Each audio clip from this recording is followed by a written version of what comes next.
on the back of my trusty old Versys, I have a couple of tubes. One holds a coiled security cable and a padlock, and the other my tyre repair kit, along with a tyre inflation kit. So this is one of the tubes off the bike. This one, the thread is knackered, so I replaced it and put the new one on the bike. Inside here is my current puncture repair kit. Currently it's a gas cylinder version. These are the spares. It takes 2 of them, apparently, to pump a tyre up from flat. So this big hunk of metal comes in 2 parts. One which is redundant now. This is the gas cylinder. CO2 I think is depleted. Yeah, it is. But I still keep the old one on just so I can find the valve itself.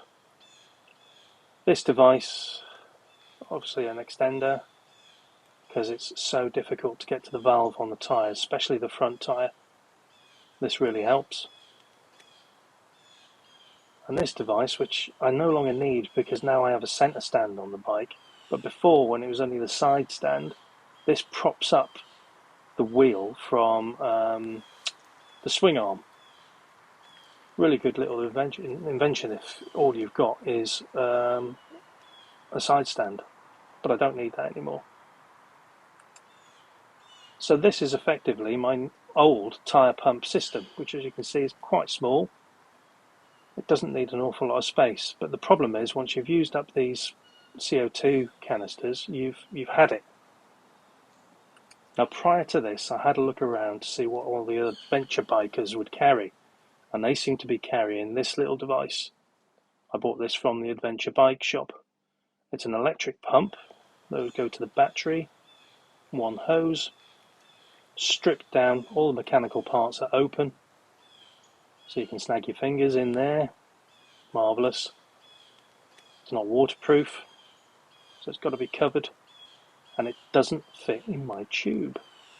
Although I found if you put it in backwards, you can probably get that in, but absolutely nothing else. And yeah, it fits, but nothing else fits in there at all. So to me it wasn't a decent enough solution, and when I actually tried using it, it was fiddly, far too many cables, it only runs off the battery.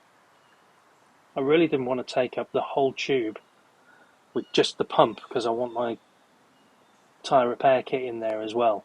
So this ended up being a bit of a waste of a purchase for me. I've never used it, I've never carried it with me. And despite it being sold by the adventure bike shop and being advised as a good buy, it gets good write-ups, etc., it just wasn't for me. So I needed another solution. And I don't know why I'm getting excited about a bicycle pump, but I found another solution made by Xiaomi, which normally make mobile phones, and it's certainly packaged like a mobile phone, as you can see. Really, really nice little white Apple-esque box. The MI portable electrical compressor. That's a mouthful, isn't it? So a very, very quick unboxing, as there's not much that comes along with it. And let's see why this one appealed to my choice better than any of the others. As there's loads of different types of battery-powered pumps out there, it's just that this one seemed to top them all in the write-ups.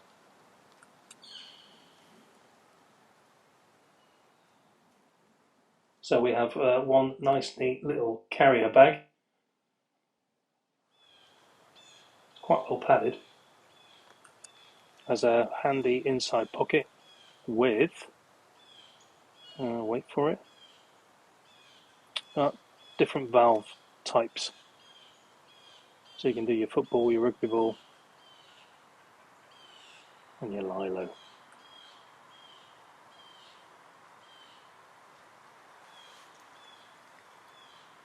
So the device itself feels very, very well made.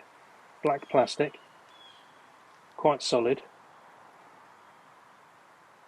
A screen and a control pad, very much like the old iPod. Switched on by pulling the pump bit out of its holder. You can see the digital display lights up. Now from the right up it says that you can have 2 presets on this. So let's have a look and see if we can set the presets to my front and my rear tyre. First, let's take a look at the valves that came along with the device. So you've got 2, one for your football or your rugby ball, and this one, which looks like it's for the really small, I don't know what they're called, but the really small valves that you get on like racing bikes as opposed to the ones that you get on cars and motorbikes. And it just simply screws in the device as such. Very neat. Put that on your racing bike and you're sorted.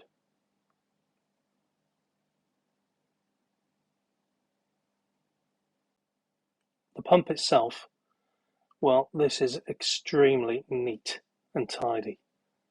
Feels quite robust and is very, very simple. Charging point just here, simple micro USB.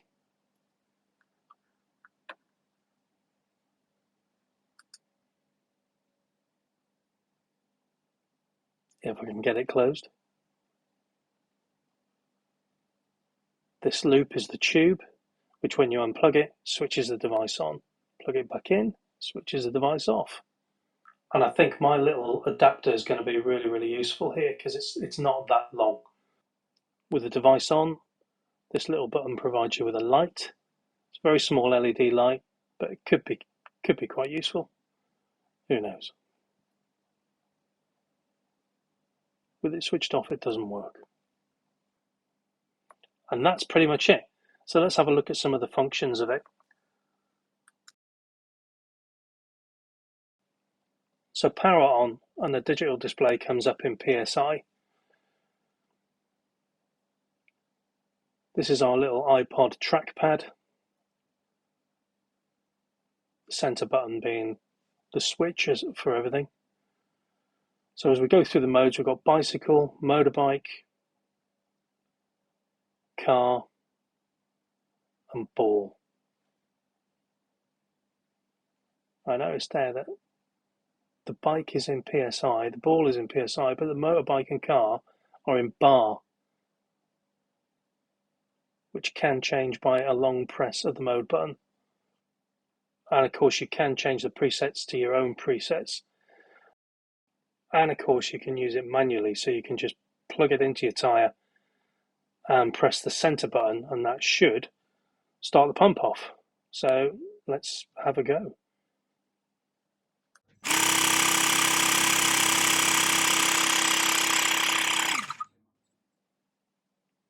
Plug the tube back in to switch it off, and let's try it for real on the bike. Let's see how it works. So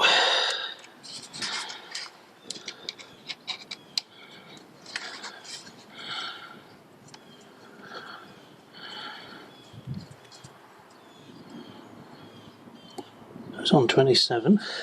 I want it on 32.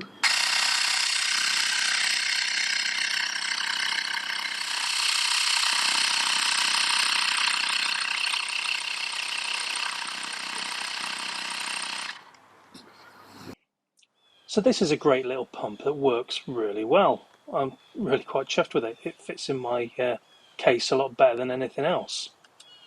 I ran a little test with both my tyre pressure gauges. They were both reading exactly the same, so the test is that they're reading fine, and they were 2 bar higher than the device itself. So it's not quite reaching the pressure that it's saying on the display. If I can live with that. Sorry, 2 psi. Because compared to the alternative solution, which is just a stripped down version of a bigger pump really without the casing, this is much neater and tidier than anything else I've had. The battery seems quite good and is going to last longer than the CO2 canisters. although as they're quite small I'll still have a couple in my top box. So away with the old and in with the new. This will now take pride and place in my little pod on the back of my bike. And just a note to anyone that's watching, I think I've got to say this on YouTube. I'm not affiliated to Xiaomi. They haven't given me this product. I bought it myself, and I've just done a test on my own accord, and it's good. So I actually started this video 2 years ago, believe it or not, when I bought this little device, and I thought it was the best thing since sliced bread, and so I cracked on and made a video. But I didn't like it, so I put it to one side and left it for a while because I needed to do a better job.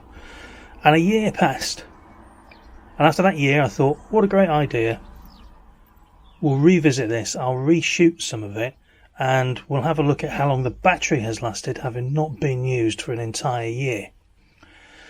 Once again, things got in the way, I couldn't do it, and we're here another year later, so 2 years. So in the first year it needed a charge.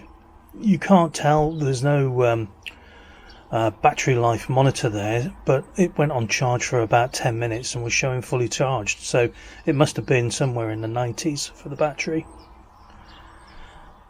This year, well, there's another year later, it still hasn't been used, so I'm going to do the same and we'll see how long the battery's lasted.